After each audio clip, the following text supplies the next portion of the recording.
ہمارا کاروان زندگی اور کاروباری زندگی ہے، یہ بھی دین ہے، اس کا پتہ بہت تھوڑے لوگوں کو ہے۔ تو اب جب آپ صبح گھر سے نکلتے ہیں، روزانہ آنا کوئی آسان کام ہے، اور سب اکثر آپ نوجوان، بالکل نوجوان بیٹھے ہوئے ہیں، کئی جذبات آپ کے مرے نہیں، کہیں دفن نہیں ہوئے، احساسات، جذبات، خواہشات اندر ہیں، لیکن ایک پہیہ ہے زندگی کا جو اس بے رحمی سے گھوم رہا ہے کہ مجھے بھی اپنے ساتھ وہ گھما رہا ہے۔ تو کیا یہ ایسے ہی مفت میں ہے، یا اللہ بھی اس پہ کچھ کرنے والا ہے؟ اللہ بھی اس پہ کچھ کرنے والا ہے۔ نماز، روزے، حج، زکوٰۃ کا تو سب کو پتہ ہے، لیکن اس میں کیا ہوگا؟ تو اس میں دو باتیں اگر کام کرنے والا کر رہا ہے، ایک سچائی اور ایک دیانت، نہ جھوٹ بولے نہ خیانت کرے، رزق حلال ہو۔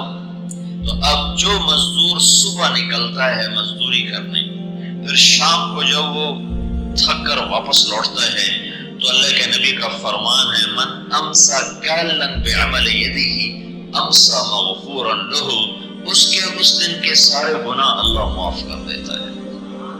کبھی آپ نے سوچا کہ جب آپ شام کو یہاں سے تھک کے نکلتے ہیں تو آپ کے آج کے سارے گناہ معاف، یہ آپ کی اس مزدوری کا صلہ اللہ دے رہا ہے۔ یہ کیا دے رہے ہیں؟ چند ہزار، اور اللہ کیا دے رہا ہے؟ بخشش، مغفرت۔ حضرت سعد بن معاذ رضی اللہ عنہ، اللہ کے نبی کیسے سامنے بیٹھے ہوئے تھے، تو ان کے ہاتھوں پہ نظر پڑی اللہ کے نبی کی، تو ان کے ہاتھوں پر ایسے نشان تھے اور ہاتھ بڑا سخت۔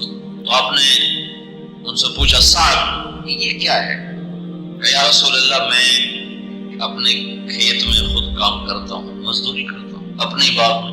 یہ فقر کا زمانہ تھا، نوکر نہیں ہوتے تھے، میں اپنے باغ میں خود کام کرتا ہوں۔ تو کسی چلاتے چلاتے یہ میرے ہاتھوں پہ نشان پڑ گئے ہیں، اس کی وجہ سے میرے ہاتھ سخت ہو گئے۔ تو آپ نے سعد کا ہاتھ یوں پکڑا اور ایسے چوما، ہاتھ کو چوما، اور یوں فرمایا کہ بچوں کو حلال، حرام نہیں، جھوٹ نہیں، بددیانتی نہیں، بچوں کو حلال کھلاتے کھلاتے جو ہاتھ ایسے ہو جائے گا، اس ہاتھ پہ دوزخ کی آگ حرام ہو جائے گی۔ تو اب یہ ہاتھ تو مزدور کا ہی ایسا ہو سکتا ہے جو مشقت میں مشینوں کے ساتھ پھنس رہا ہے، کبھی دھاگے کے ساتھ پھنس رہا ہے، کبھی سلائی کے ساتھ پھنس رہا ہے، کبھی کسی اٹھا رہا ہے، تو وہ سارا دن اس کے ہاتھ میں حرکت حرکت حرکت۔